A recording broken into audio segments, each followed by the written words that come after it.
So we are going to look at the DEEPCRAFT Ready Model. We're going to look at how to take the hex file and deploy it on the AI evaluation kit, how to begin testing it, and what is the point of the DEEPCRAFT Ready Model. So first of all, I want to show you how to do it. So essentially, you connect your AI evaluation kit into the laptop, and then you go to the Models Toolbox programmer or the Cypress programmer, and then you select the board.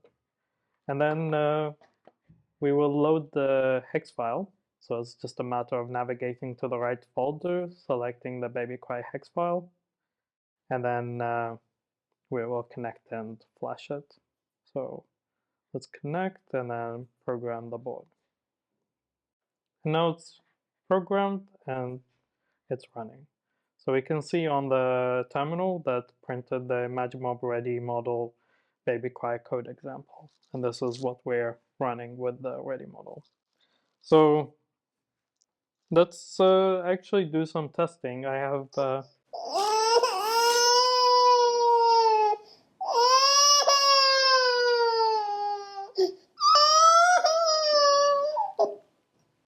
So we played the baby cry sound, and you can see on the terminal that it detected the baby cry, and it also prints you when did it detect the baby cry. So this is the time since the start of the program. So we can see that it detected the baby cry at 23-second timestamp and a 26-second timestamp. And it also has a heartbeat, so you can make sure that it's running.